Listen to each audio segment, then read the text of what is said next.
ಅಯೋಧ್ಯೆಯಲ್ಲಿ ರಾಮ ಮಂದಿರ ಉದ್ಘಾಟನೆಗೆ ಇನ್ನು ಉಳಿದಿರುವಂಥದ್ದು ಕೇವಲ 2 ದಿನ ಮಾತ್ರ. ಆದರೆ ರಾಜ್ಯದಲ್ಲಿ ಈಗ ರಜೆ ರಾಜಕೀಯ ಶುರುವಾಗಿದೆ. ಬಿಜೆಪಿ ಕಾಂಗ್ರೆಸ್ ಮಧ್ಯೆ ರಾಮ ಮಂದಿರ ರಜೆ ರಾಜಕೀಯ. ಜನವರಿ 22ರಂದು ರಜೆಯ ಬಗ್ಗೆ ಇನ್ನೂ ಕೂಡ ನಿರ್ಧರಿಸಿದ ರಾಜ್ಯ ಸರ್ಕಾರ. ಲೋಕಾರ್ಪಣೆಯ ದಿನ ರಜೆ ಘೋಷಿಸುವಂತೆ ಬಿಜೆಪಿ ಈಗಾಗಲೇ ಪಟ್ಟು ಹಿಡಿದಿದೆ.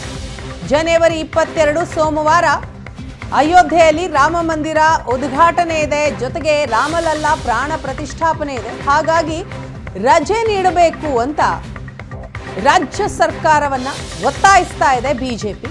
ಸೋಮವಾರ ಸರ್ಕಾರಿ ರಜೆ ನೀಡುವಂತೆ ವಿಜಯೇಂದ್ರ ಮನವಿ ಮಾಡಿದ್ದಾರೆ.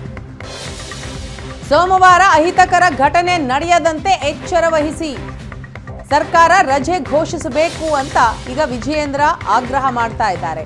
ರಾಮ ಮಂದಿರ ಲೋಕಾರ್ಪಣೆಗೆ 2 ದಿನ ಬಾಕಿ ಇರುವ ಹಿನ್ನೆಲೆಯಲ್ಲಿ ವಿಜಯೇಂದ್ರ ಸಿಎಂ ಸಿದ್ದರಾಮಯ್ಯ ಅವರನ್ನ ಒತ್ತಾಯಿಸ್ತಾ ಇದ್ದಾರೆ. ರಜೆ ಕೊಡಬೇಕು, ರಜೆ ಘೋಷಣೆ ಮಾಡಬೇಕು ಅಂತ. ಲಕ್ಷಾಂತರ ರಾಮ ಭಕ್ತರಿಗೆ, ಹಿಂದೂಗಳಿಗೆ ಅಪೇಕ್ಷೆ ಇದೆ. ಎಲ್ಲರೂ ಸಹ ಅಯೋಧ್ಯೆಗೆ ಹೋಗಿ ಈ ಒಂದು ಪವಿತ್ರ ಕಾರ್ಯದಲ್ಲಿ ಭಾಗವಹಿಸೋದಕ್ಕೆ ಸಾಧ್ಯ ಆಗೋದಿಲ್ಲ. ಆದರೆ ತಮ್ಮ ತಮ್ಮ ಮನೆಗಳಲ್ಲಿ ಕೂತಾದರೂ ಅಥವಾ ದೇವಸ್ಥಾನಗಳಲ್ಲಿ ಕೂತು ಇದನ್ನು ವೀಕ್ಷಣೆ ಮಾಡಬೇಕು ಅಂತೇಳಿ ಅಪೇಕ್ಷೆಯನ್ನು ವ್ಯಕ್ತಪಡಿಸ್ತಾ ಇದ್ದಾರೆ. ಹಾಗೆ ರಾಜ್ಯ ಸರ್ಕಾರಕ್ಕೆ ನಾವು ಮತ್ತೊಮ್ಮೆ ಇವತ್ತು ಮನವಿಯನ್ನು ಮಾಡ್ತಾ ಇದ್ದೇನೆ.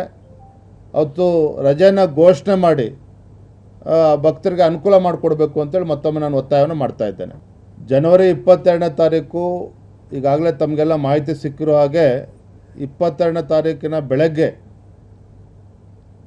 ಇಡೀ ರಾಜ್ಯದಲ್ಲಿ ಎಲ್ಲ ಜಿಲ್ಲೆಗಳಲ್ಲಿ, ಎಲ್ಲ ತಾಲೂಕು ಕೇಂದ್ರಗಳಲ್ಲಿ, ಎಲ್ಲ ಗ್ರಾಮದಲ್ಲೂ ಸಹ ರಾಮ ಭಕ್ತರು ದೇವಸ್ಥಾನಕ್ಕೆ ಹೋಗಿ ಪೂಜೆನ ಸಲ್ಲಿಸಿ, ದೇವಾಲಯಕ್ಕೆ ಹೋಗಿ ಪೂಜೆನ ಸಲ್ಲಿಸಿ, ಅಲ್ಲೇ LED ಸ್ಕ್ರೀನ್ ವ್ಯವಸ್ಥೆನೂ ಕೂಡ ಆಗಿರ್ತದೆ. ಅಲ್ಲೇ ಕೂತು ನೇರವಾಗಿ ಆ ಕಾರ್ಯಕ್ರಮವನ್ನು ಆ ಒಂದು ವೀಕ್ಷಣೆ ಮಾಡ್ತಕ್ಕಂಥ ವ್ಯವಸ್ಥೆನೂ ಕೂಡ ಈಗಾಗಲೇ ನಡೀತಾ ಇದೆ.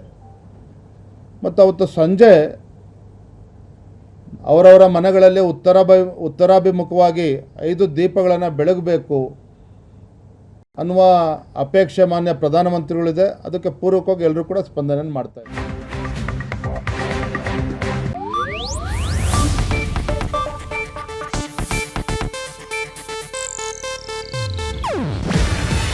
ಇದು ಏಷ್ಯಾನೆಟ್ ನ್ಯೂಸ್ ನೆಟ್ವರ್ಕ್ ಪ್ರಸ್ತುತಿ. ನೀವು ನೋಡ್ತಿದ್ದೀರಾ ಏಷ್ಯಾನೆಟ್ ಸುವರ್ಣ ನ್ಯೂಸ್.